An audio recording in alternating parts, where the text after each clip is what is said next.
Hoje, no nosso estudo Mulheres da Bíblia, as mulheres extraordinárias da Bíblia, nós vamos falar sobre uma menina que era órfã, pobre, que foi levada para uma terra distante, mas parece até uma história de Cinderela, né? Ela Isso. acaba se tornando a rainha. Não vai dar spoiler, já deu spoiler, pastor. Não, já estou dando Já deu spoiler, spoiler já. né? Não perca.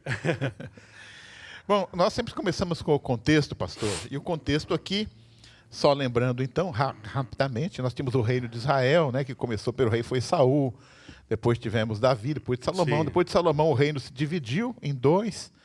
O reino norte foi levado pelos assírios em 722 a.C. E cerca de 130 anos depois, Judá, que era o reino sul, foi levado pelos babilônios, né?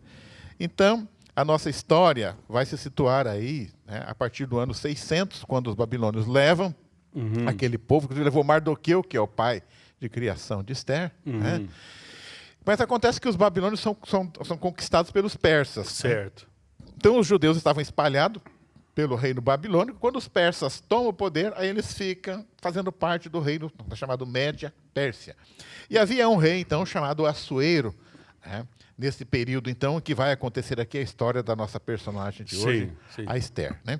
E é interessante que o livro de Esther ele começa com uma grande festa. Pastor, eu nunca vi uma festa igual esta. Durou 6 meses. Aqui não fala 180 dias de festa. Eu nunca vi nada igual. Deve ter sido depois de uma pandemia. Fizeram uma grande festa, né?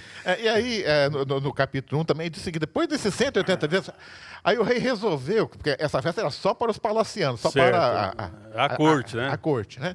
Aí ele resolveu fazer uma festa para toda a capital, chamada Suzã, que era a capital do rei da Pérsia, né? Aí mais uma semana de festa, incluindo todo o povão da cidade. Vamos nós fazer festa, né? E no 7º dia, né? Aí diz assim, então, né? Olha, no 7º dia, estando já o coração do rei alegre de vinho, mandou trazer a rainha Vasti para mostrar aos povos e aos príncipes a sua beleza. Ou seja, ele falou, deixa eu mostrar aqui a linda esposa que eu tenho, né? Então, é interessante, né, professor? A gente vai... o rei está bêbado, né? Ele está, talvez assim, fora da caixinha, né? E uma das coisas, né, que ele vai chamar para mostrar, né, a sua esposa bonita, linda, né? Tanto é que o nome Vasti significa linda, né? Então deveria ser uma mulher muito linda, tal. E só que ela não vai. Só que assim, muitas vezes a gente fica assim, mas por que ela não foi e tal? Mas o reino, né, aqui da Pérsia já vinha desde do outro rei, o Xerxes lá, tal. Eles eram muito promíscuos. Então, na verdade, o que ele estava querendo não é que ela entre aqui na festa, né? Segundo alguns autores, então para você ver assim como havia um desrespeito, né, para com a mulher desde aquela época, né? Até hoje ainda falta um pouco de consideração. Ele queria que ela entrasse nua, só com a coroa na cabeça. Então é dessa forma que ele queria mostrar, né? Então não era simplesmente, entra aí vestida, enfim, né? É por isso que ela se recusa. Então a gente tem que entender esse contexto, né?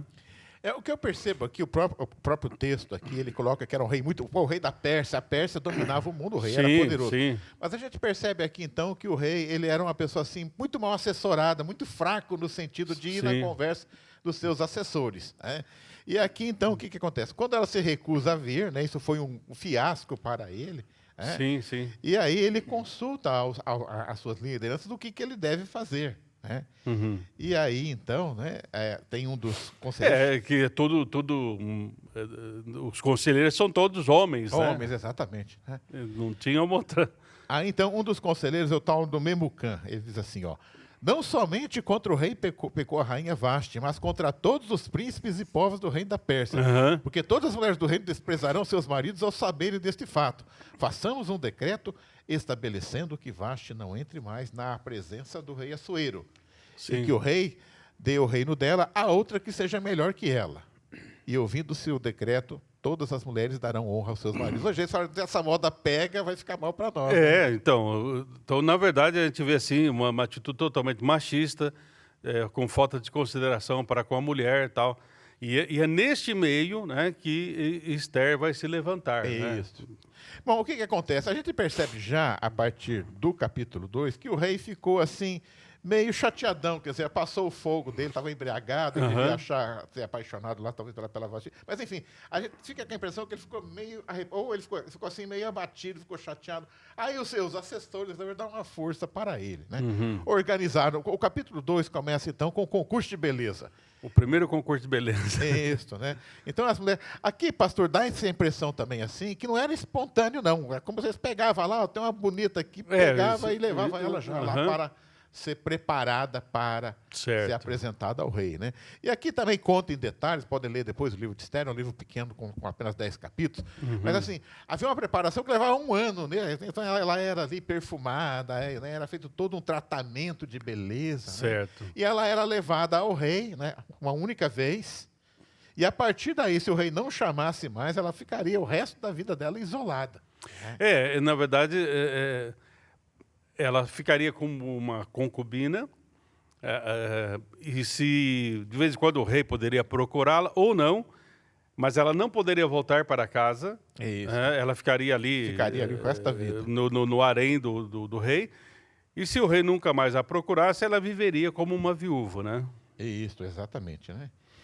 Bom, e aí a Esther acaba, então, sendo selecionada neste concurso, né? Certo. Na verdade, a sua identidade ainda é secreta, ela ainda não...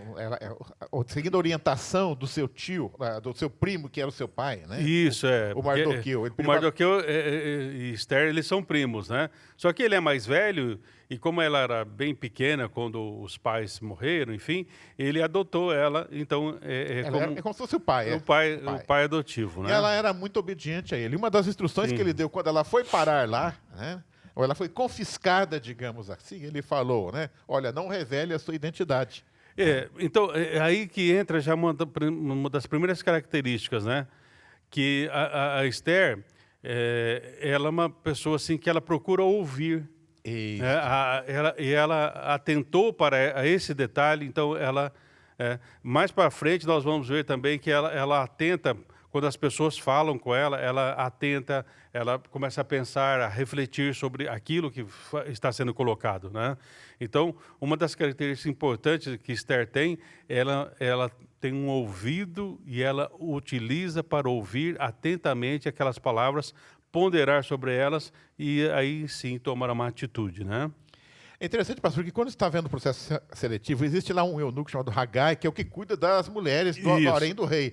E ele já viu que Esther falou, essa aqui, ele gostou tanto dela que ele já separou um lugar privilegiado para ela, ou seja, ele já apostou alto, falou, essa aqui vai agradar ao rei. Deu lá então ela tinha um carisma também. Deu mais 2 potes de creme para ela. Isso. 2 batons. Então, e é interessante, esse eunuco, quando a Esther vai se apresentar ao rei, ele orienta ela. Fala assim, olha, eu conheço o rei é assim e tal. Então, procura fazer dessa forma. Isso. Por isso que eu falei que Esther, né, ela era uma pessoa que ela prestava atenção. Então, aí ela falou, então, se ele que é uma pessoa que conhece o rei, sabe como que o rei tal, então eu vou fazer conforme ele está falando para que eu possa... E como, no caso, ela caiu nas graças também do eunuco, caiu na graça de outras pessoas ali, ou seja, é porque Deus estava com ela, né? E aí, então, ela faz da forma que foi dito para ela. Porque ela poderia dizer, não, eu vou fazer do meu jeito, eu tenho o meu charme, eu sei, enfim, né, encantar uma pessoa, um homem, enfim, eu vou usar toda a minha astúcia feminina, né? Não, ela pensa e faz daquele jeito, né? Exato. Bom, aqui, voltando a falar um pouco agora do pai de Esther, o Mordecai, né?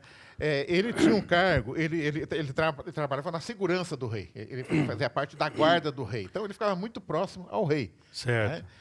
E quando Esther ela fica reclusa nesse sistema já palaciano, ele mantém o contato com ela, ele tem um sistema de conversar, um leve trás, digamos, alguém que levava e trazia as notícias. Então ele continua acompanhando o dia a dia de Esther, sempre preocupado com ela, né? E aí acontece um episódio, então, paralelo, que vai ter um peso depois, né?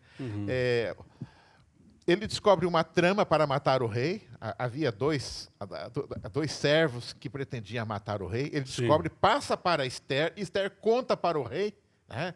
E certo. O rei, ele verifica que é verdade aquela trama, e aqueles 2 indivíduos são, inclusive, condenados à morte, à forca, né, por tentar matar o rei. Então, esse é um episódio que aparece aqui, né, mostrando, então, que o Mordecai, né, ele era alguém muito atento também, né, na segurança, muito leal ao rei. Né. E aí, no capítulo 3, vai aparecer um personagem também, né, que vai ter uma participação importante nessa história, que é o Hamã. Hamã é alguém que acaba se destacando como conselheiro do rei, e num dado momento ele passa a ser praticamente um primeiro-ministro, né? Certo. E ele consegue, inclusive, né, que o rei faz um decreto que toda pessoa, quando o Hamã chega, tem que se curvar perante ela. Sim. Né? E o Hamã me parece um indivíduo extremamente vaidoso, e para ele isso era muito importante. Só que quando ele ia lá falar com o rei, né, e chegava lá, estava lá o Mordecai, o Mardoqueu, como também é chamado, né, e ele não se curvava, né? Sim. E o Hamã ficou com muita raiva dele. E aqui a gente vê, pastor, como que o ódio de uma pessoa pode crescer e tomar uma forma de um incêndio, né? Certo. Ele não se contentou, ele decidiu matar o Mardoqueu, né? Certo. Mas ele não se contentou, falou, quero eliminar todo o povo judeu também, matar todos os judeus em todo o nosso império, em todas as nossas 127 províncias. Então, o Hamã, o ódio cresceu, e ele então tem um plano. Num determinado dia, todos os judeus em todas as províncias seriam mortos e os bens confiscados.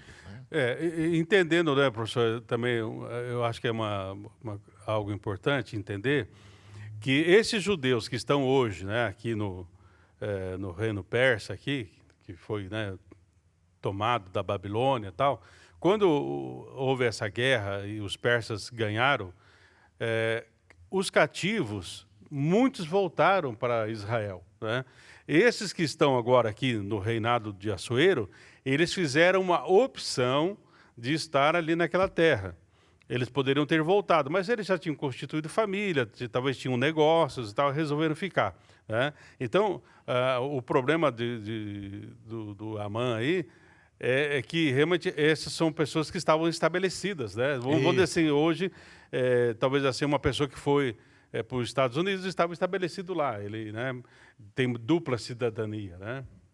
Eu acho interessante que como que o rei Assuero, ele é fraco, né? E como que o Hamã convence ele numa conversa bem curtinha. Eu vou ler até aqui o texto, está no capítulo 3, diz assim: E Hamã disse ao rei Assuero, existe espalhado em todas as províncias do teu reino um povo que não cumpre as leis do rei. Se bem parecer ao rei, decrete-se que os matem. E eu porei nas mãos dos que fizerem a obra 10.000 talentos de prata para que entre nos tesouros do rei. Veja que ele faz uma proposta maluca, matar todo um povo, né, que vivia em plena harmonia dentro do Império Persa. Só que aí ele fala uma coisa, vai entrar 10.000 talentos para o caixa do rei.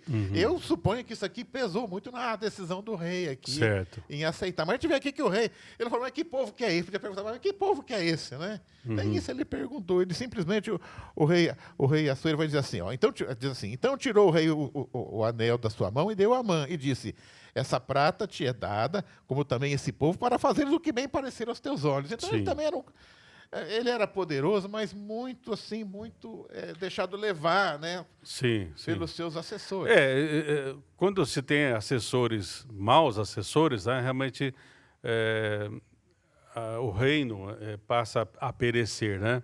Mas a gente vê assim que, apesar de toda essa trama, e aí que entra, né, a importância, né, da ação de Deus, embora, né, o nome de Deus não apareça aqui nesse livro, né, mas tem uma ação invisível de Deus, através da colocação, né, da Esther. Como eu falei, ela era uma órfã, adotada ali, foi adotada pelo seu primo, tal, mas de certa forma Deus a coloca lá no palácio.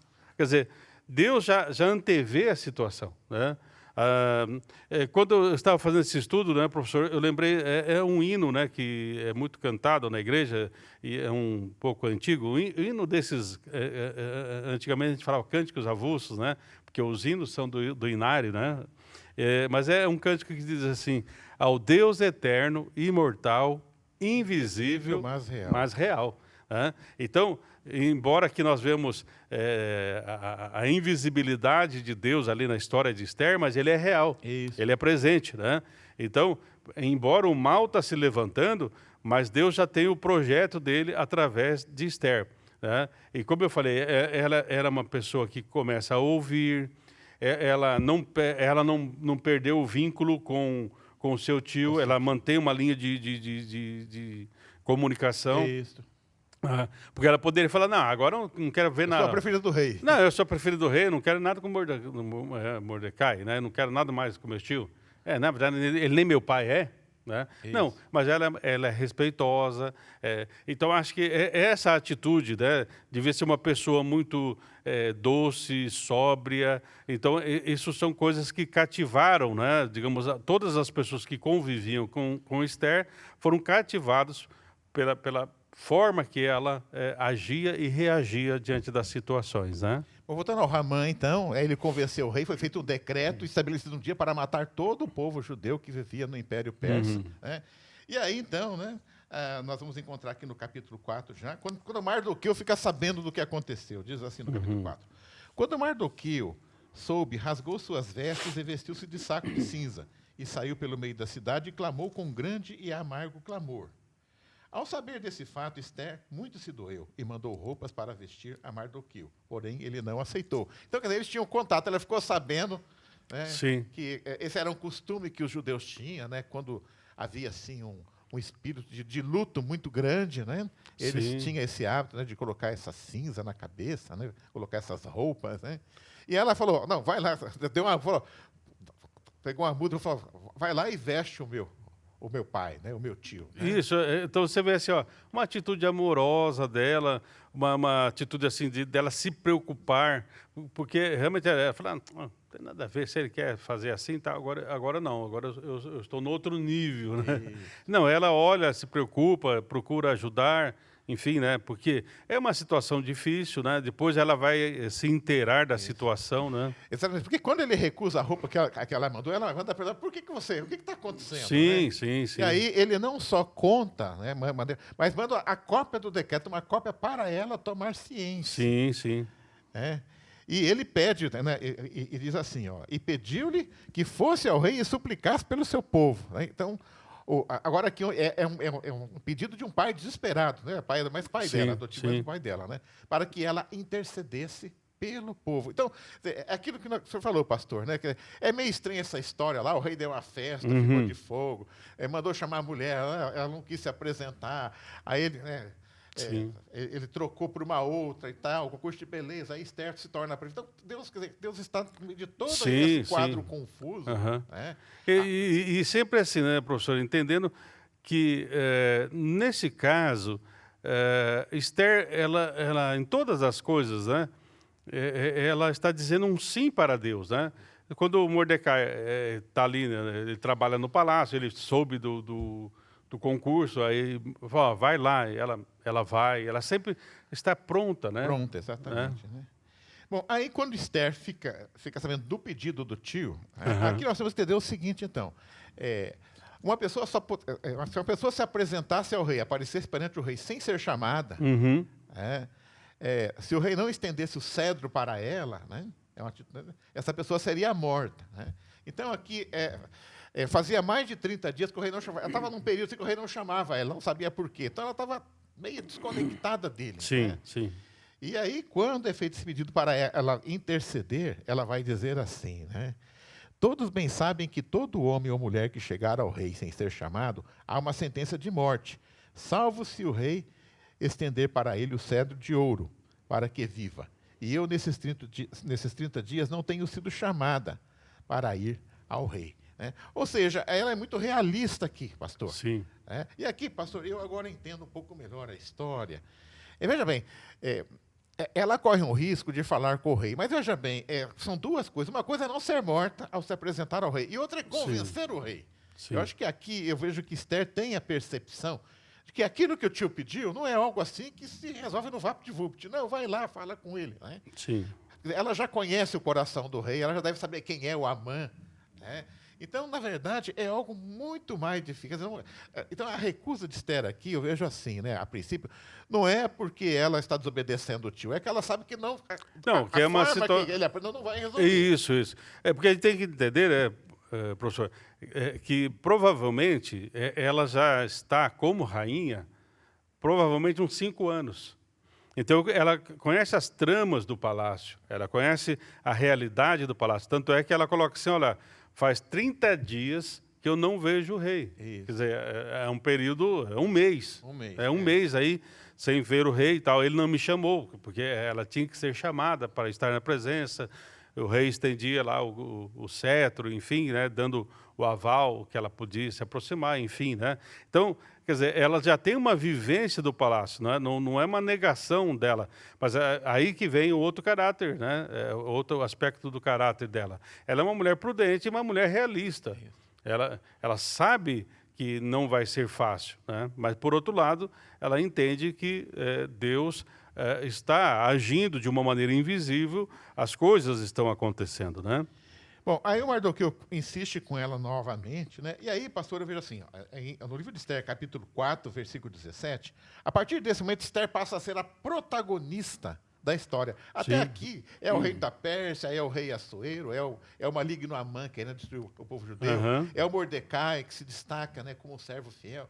Então, até aqui ela ainda é uma figura de fundo, mas a partir desse versículo aqui, que é o 4,17, a gente vê que ela passa a ser a protagonista, porque ela vai dizer assim, então, né, após o tio ou o pai, né, adotivo insistir bastante, ela vai dizer assim, ó, então mandou dizer Esther a Mardoqueu, vai, ajunta todos os judeus que se acharem em Suzã e jejuai por mim, e não comai nem bebai por 3 dias.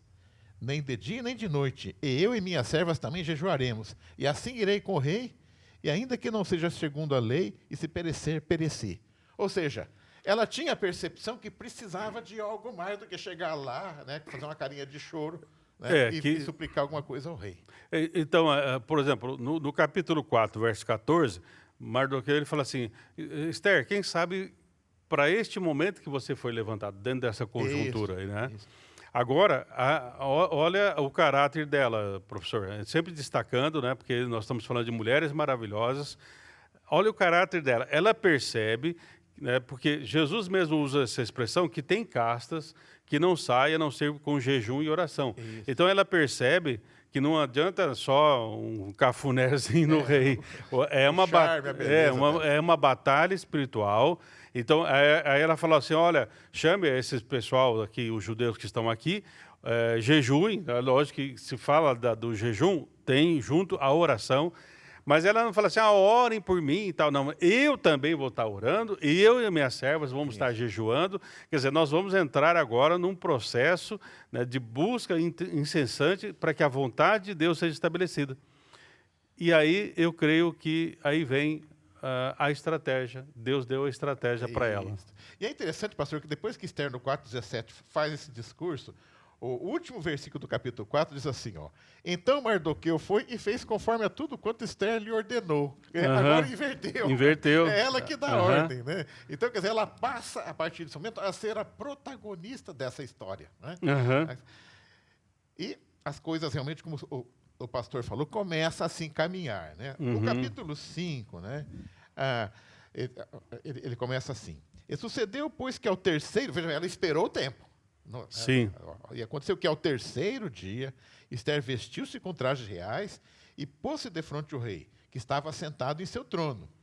E vendo a rainha Esther, que ela alcançou graças aos seus olhos, ele estendeu a Esther o cedro de ouro que tinha na mão. E Esther chegou e tocou na ponta do cedro. Ou seja, a primeira coisa, sair viva. Né? Você vê, já a primeira vitória, através do jejum e da oração, ela recebeu o aval do rei. Isso. Pode se aproximar. Mas o que a gente percebe aqui, eu entendo que Deus está no comando, mas ela tem a percepção que não é o momento de falar, isso que eu acho bacana, pastor. Né? Quer dizer, sim. O tio dela, o Marta, falou, não, chega lá e fala para ele, mas ela tem... Não, é por isso que eu falo, Deus deu a ela uma estratégia. Primeiro se aproxima, entendeu? Mantém uma conversa aparentemente trivial. Fica amiga do Amã por enquanto. Mas vamos dizer assim, talvez ali o rei, né, e o Amã não sabe, mas ela está dentro do projeto de Deus, então ela sabe o que ela vai fazer. Então, ela está decidida, só que ela é uma mulher prudente. Ela sabe que precisa ser no momento certo. E tanto é que depois, é interessante, né? Através da primeira festa, porque nós temos 3 festas aqui. Exatamente. Né? Da primeira festa, Vasti é afastada, e aí, então, Esther acaba se tornando rainha. Né?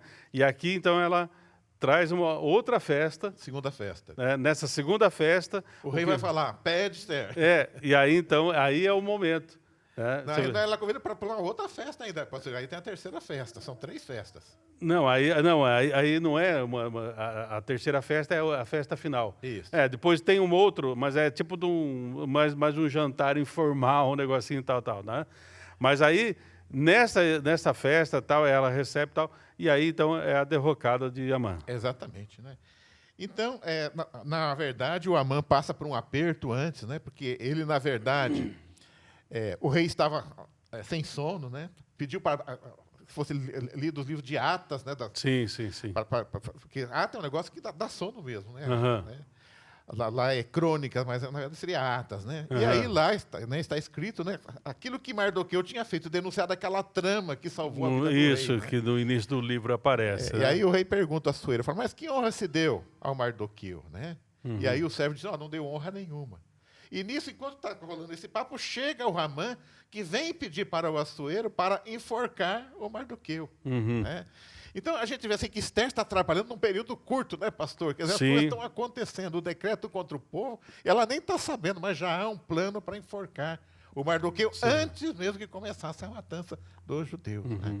Aí, quando o Ramã chega, né, o rei fala, que honra, né, que honra se dá a alguém, né, que o rei quer honrar. Uhum. E o Ramã, pensando que é ele, fala, não, né? Faz isso, faz aquilo. Coloque a roupa do rei, o cavalo do rei, né? E que ele saia às ruas e seja proclamado, né? Sim.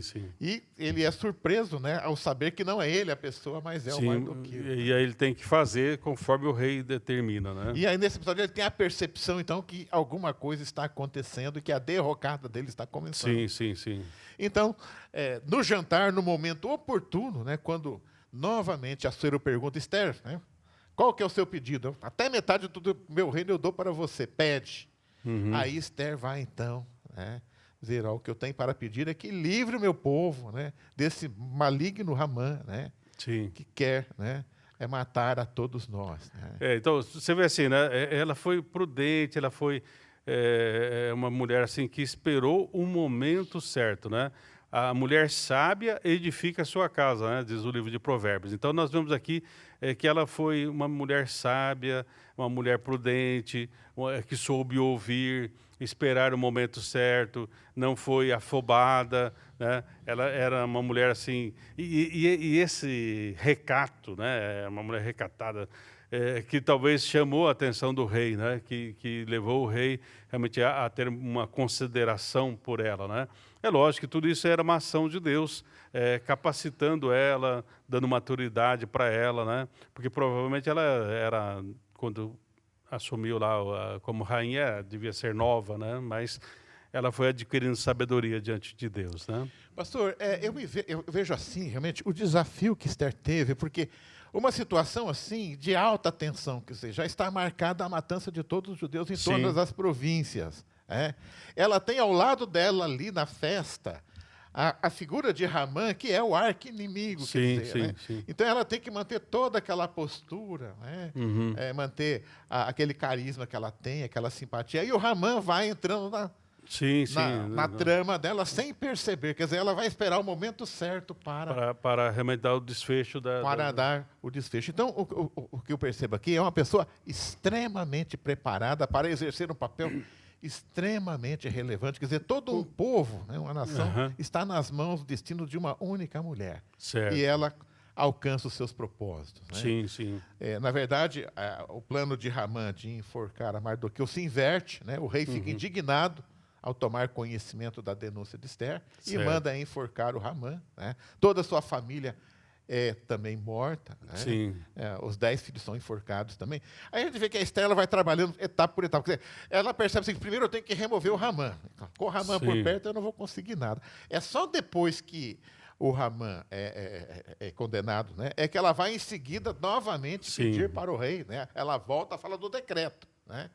E aí, né, já numa posição privilegiada, né, o rei vai revogar o decreto e inverte, na verdade, né? Sim. Aqueles que pretendiam matar os judeus, que haviam se rebelado. Na verdade, ele deu assim, ele não podia mudar o decreto, mas ele falou assim, olha, então agora eu permito, né, através de outro decreto, que o judeu se defenda. Isso. Ou seja, porque antes eles não poderiam nem se defender. Não, agora vocês podem pegar em armas também, e se vierem contra vocês, vocês podem também se defender. Não haverá nenhuma punição para vocês em relação a isso, né? Ou seja, foi possível legalmente se resolver uma situação, já que a palavra Sim. do rei não volta atrás, digamos assim. Isso, aham.